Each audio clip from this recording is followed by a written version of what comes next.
the CIB Intelligence Report, the show that brings you the latest developments in the Chanticleer Intelligence Brief, the student-led applied analysis group that is supported by the Department of Politics at Coastal Carolina University. I'm Caitlin Moncrief, the Chief Operations Officer for the CIB.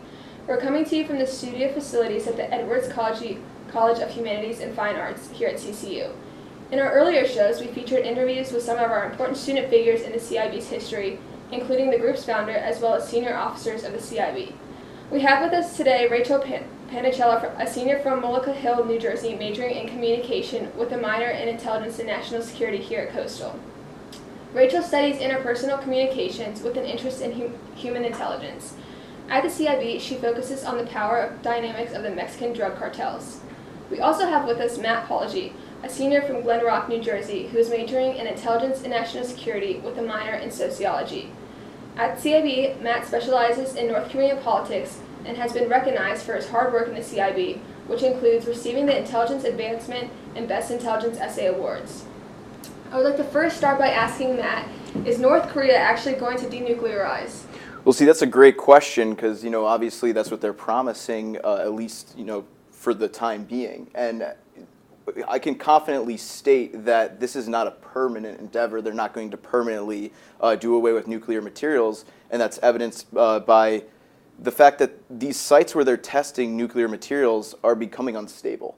And it does seem, based on what analysts are saying, that they might not be able to test anymore there.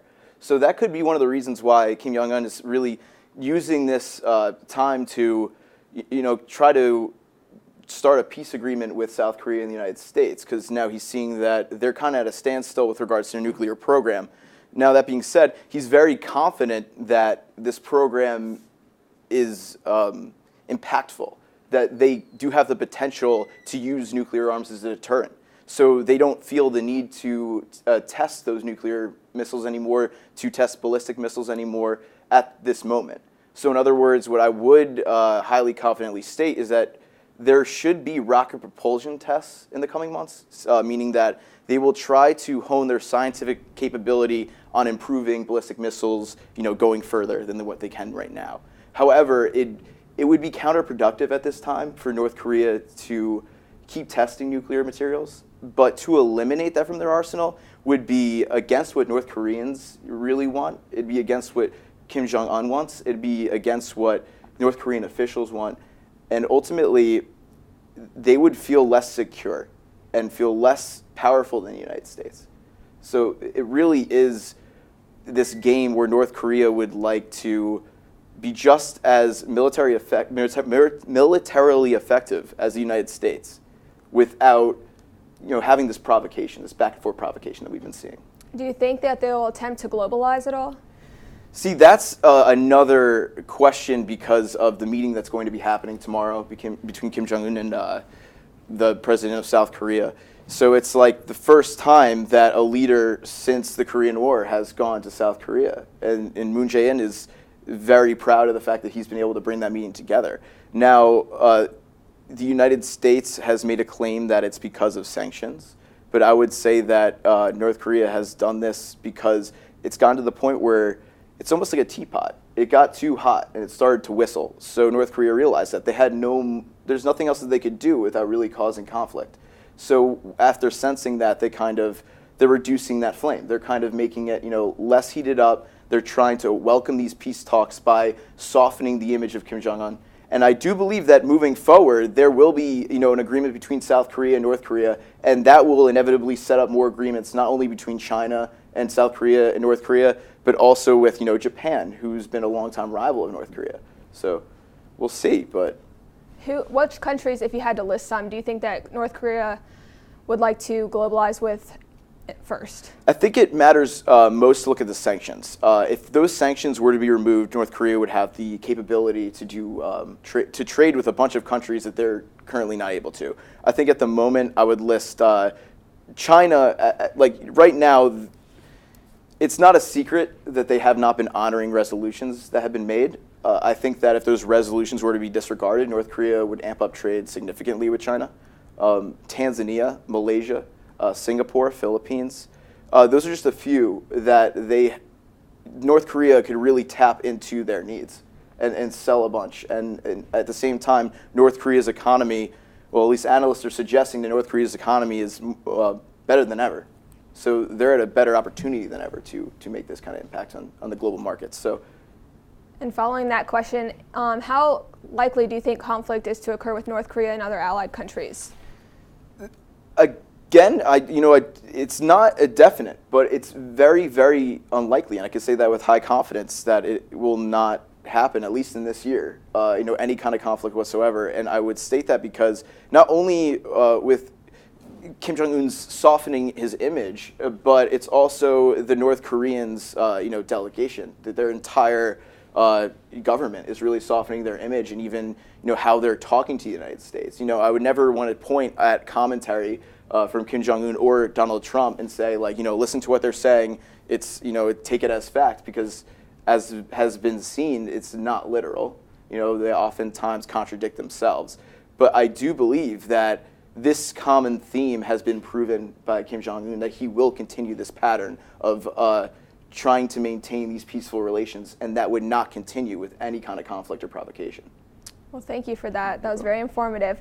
We're going to switch things over to Rachel, and I would like to ask her, which is the most powerful drug cartel in Mexico? Well, after extensive research, it looks at the current moment to seem like the Jalisco New Generation Cartel is the most powerful drug cartel in Mexico, particularly because if you look back through history, starting around the 1970s, Pablo Escobar had a massive impact on the development of your modern-day Mexican cartel. He shared very, very close relations with Miguel Gallardo.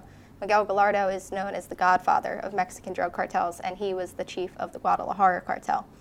Modern-day cartels pretty much split off of the Guadalajara cartel. It was like the first, what we know as today is your modern-day Mexican cartels. Obviously, we know those for drug trafficking, human trafficking, murder, corruption, and much more. And so from the Guadalajara cartel became the Sinaloa, ultimately. In 1985, Gallardo was arrested for the murder of a DEA agent. Joaquin El Chapo Guzman, who we know now is one of the most notorious drug lords in all of Mexico, was actually his logistics supervisor. After Gallardo went down, El Chapo rose to power ultimately, and a paramilitary wing of the Sinaloa cartel named the Milenio cartel came about as well. And when Ruben Quirovantes, also known as El Mencho, didn't achieve control of that cartel, he utilized his sources in that cartel, split off and formed the Jalisco New Generation Cartel in 2010. And since then, if we look at a lot of BBC reports, for example, of 2017, we have yet to see another cartel that has advanced more aggressively than the Jalisco New Generation Cartel. And how many cartels are we talking about currently in Mexico right now? That's a tough question because there's so many cartels and smaller groups and units and just organized crime in general that happens in Mexico. Typically on the forefront of media that is actually able to be covered in Mexico, we're hearing a lot of the Jalisco New Generation Cartel, the Sinaloa Cartel, the Gulf Cartel, and the Los Zetas. Those are, I would consider, the main key players. But aside from that, there's countless cartels in Mexico. And what is your outlook or projection for 2018?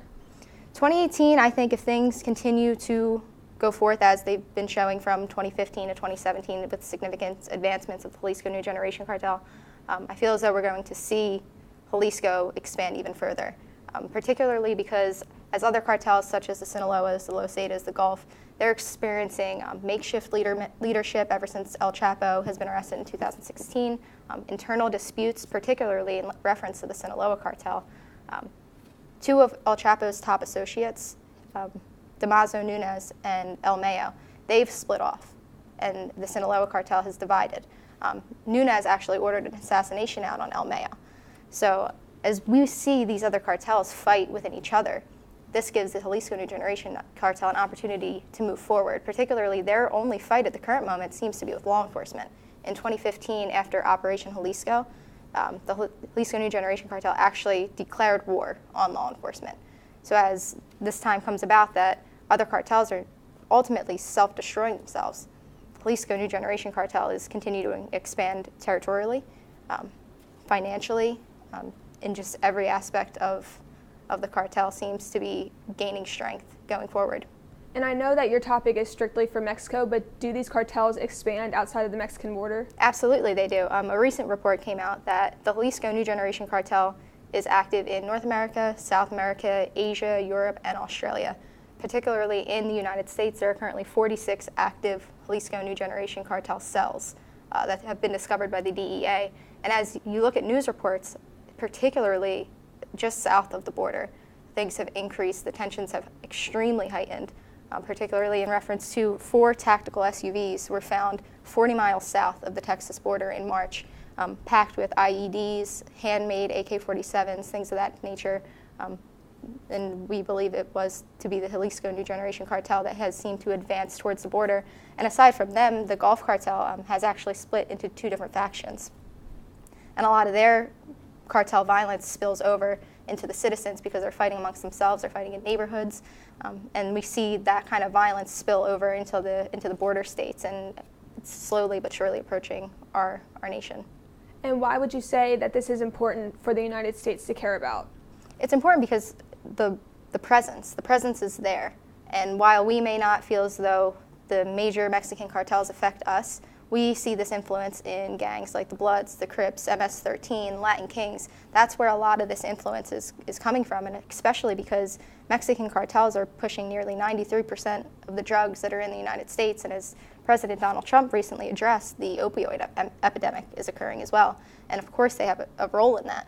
So I think we should care particularly because it affects the economy as far as what type of, hold on, stop there.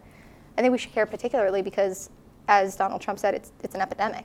There's drugs, especially fentanyl, heroin, methamphetamine, marijuana. And as we relax these marijuana laws, cartels are beginning to push harder drugs. And that's where we really see an issue, aside from just the violence. We're going to see deaths not because of gun violence, but because of overdoses as well. Well, thank you for that. This brings us to the end of our program. I would like to thank our guests, CIB analysts Rachel Panicella and Matt Pology, for their insight on the power dynamics of the Mexican drug cartels, as well as the current situation in North Korea. For more about the CIB, please visit the website www.cibbrief.org or visit our social media pages, in which you can find also on our website. I'm Caitlin Montref with the CIB Intelligence Report. Thank you all for watching, and we'll see you next time.